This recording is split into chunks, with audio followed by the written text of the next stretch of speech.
한 노인이 매일 아침 가공된 델리 육류를 한 조각씩 즐기기 시작하면서 아무런 이상 징후 없이 시간이 흘렀다.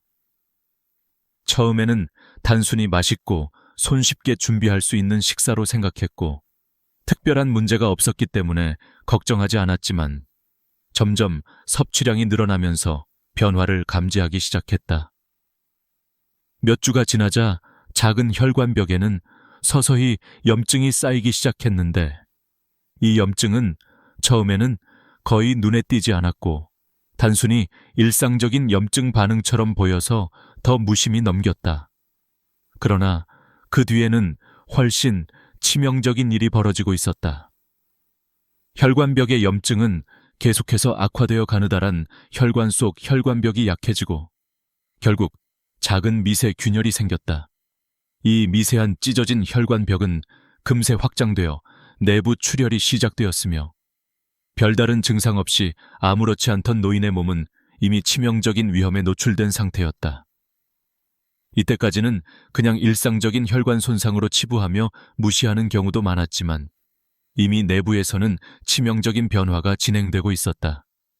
다음 날이 되자 혈관 내부에서 형성된 작은 혈전들이 급속도로 혈관을 막기 시작했고 혈류가 급격히 둔화되거나 차단되면서 혈액 공급이 끊어진 곳에서는 조직이 죽기 시작했다. 이 혈전이 뇌로 흘러 들어가면서 마침내 거대한 혈관 폐쇄로 이어졌고 이는 곧 심각한 뇌졸중으로 발전하였다. 뇌의 산소와 영양 공급이 차단된 신경세포들은 빠르게 손상되었으며 노인은 순간 의식을 잃고 말았다. 의식을 회복하는 데에는 긴급한 수술이 필요했고 치료 없이 방치되었더라면 치명적인 결과는 피하기 어렵게 되었을 것이다. 이 연쇄적인 변화는 간단한 아침 식사 습관이 얼마나 치명적인 결과로 이어질 수 있는지, 그리고 작은 건강 신호 하나하나도 무시해서는 안 되는 심각성을 보여주는 끔찍한 교훈이었다. 만약 이 위험성을 미리 알았다면 노인은 매일 섭취했던 가공육을 신선한 자연식품으로 대체하는 것만으로도 이 비극적인 상황을 막았을 수 있었던 것이다. 이 과정에서 가장 중요한 것은 섭취하는 음식의 성분과 그것이 혈관 건강에 미치는 영향을 정확하게 이해하는 것이다. 가공육류 속에는 방부제와 인공향료, 나트륨이 다량 포함되어 있어 혈관 내부에 염증과 혈전을 유발하는 요인임이 과학적으로 밝혀졌다. 따라서 매일 먹는 아침 식사에서 가공육을 완전히 끊고 대신 신선한 채소를 주식으로 하고 저지방 닭가슴살이나 식물성 단백질 섭취를 늘려야 한다. 특히 혈관 건강을 위해 하루도 빠짐없이 섭취하는 자연식품이 혈관 벽을 보호하는 강력한 방패 역할을 한다는 사실을 명심해야 한다.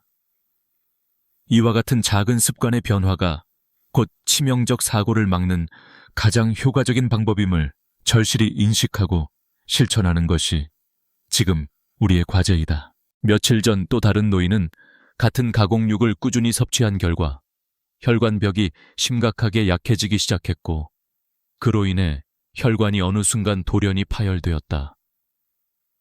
마른 입술과 굶주린 눈빛으로 가공육을 집어든 채 그날을 기다리며 복용하던 노인은 갑작스럽게 발생한 치명적 출혈에 속수무책으로 무너졌고 그 순간이 바로 인생의 끔찍한 종말이었다. 이 끔찍한 비극은 아무런 예고도 없이 찾아왔으며 그 강력한 충격은 주변 의료진조차 어찌할 수 없을 만큼 강렬했다. 혈관벽이 점차 약해지고 내피에 미세한 찢어진 자국이 늘어나면서 내부 혈관벽에는 작은 균열과 함께 혈전의 형성도 속속 늘어나기 시작했다. 이 혈전들은 목숨을 구하는 듯하면서도 동시에 내부 혈관을 막거나 혈관 내부 압력을 급증시키는 치명적인 역할을 하며 위험의 칼날은 점점 더 가까워지고 있었다. 이제 혈관의 파열 위험뿐 아니라 혈전이 온몸 곳곳에서 쌓이기 시작하였다. 뇌 혈관 밖에 머무르던 혈전은 결국 뇌동맥을 막아 큰 뇌졸중을 일으키거나 심장 혈관을 강타하여 치명적인 심근경색을 유발하는 위험이 높아졌다. 어떤 날은 혈전이 심장 관상동맥을 급습하여 예기치 않은 심장마비로 돌아온 사례도 기록되어 있었다. 이처럼 피가 손상받는 과정에서 발생하는 혈전은 점점 더 불특정 다수의 혈관을 잠식하며 몸과 마음에 치명적인 파장을 일으켰다. 가장 근본적이면서도 끔찍한 사실은 이 모든 변화가 전혀 증상 없이 고요하게 진행되어 증상이 현저하게 나타나기 전 몇 분 만에 치명적 결과로 직행한다는 점이다. 한 할아버지가 갑자기 일어나자마자 쓰러졌던 사건이 떠오른다. 병원에 도착했을 때는 이미 의식을 잃고 의료진이 반응을 하기 전 모든 생명 기능이 멈춘 채 발견된 사례는 생명을 경고하는 가장 무서운 증거였다. 이는 내부에서 일어나는 치명적 변화들이 단시간에 폭발하는 폭풍과 같아 심리적 방심이나 사소한 무시가 치명적인 재앙으로 번질 수 있음을 보여주고 있었다. 혈관의 약화는 하루 이틀 만에 일어나는 것이 아니라 과도한 나트륨 섭취와 인공 방부제, 인공 향료로 가득 찬 가공육을 매일 섭취하는 습관에서 비롯된다는 점이다. 이러한 음식들은 혈관 내내 염증과 혈전을 부추기며 혈관벽의 무게와 내부 압력을 지속적으로 증가시킨다. 결국 시간이 지남에 따라 혈관은 점차 약해지고 터지기 쉽도록 변하며 뇌에서 형성된 혈전 역시 혈관을 강타한다. 이 위험 요인을 예방하려면 매일 아침 식단에서 가공육을 제거하고 신선한 채소와 저지방 닭가슴살, 식물성 단백질을 규칙적으로 섭취하는 것이 절대적으로 중요하다.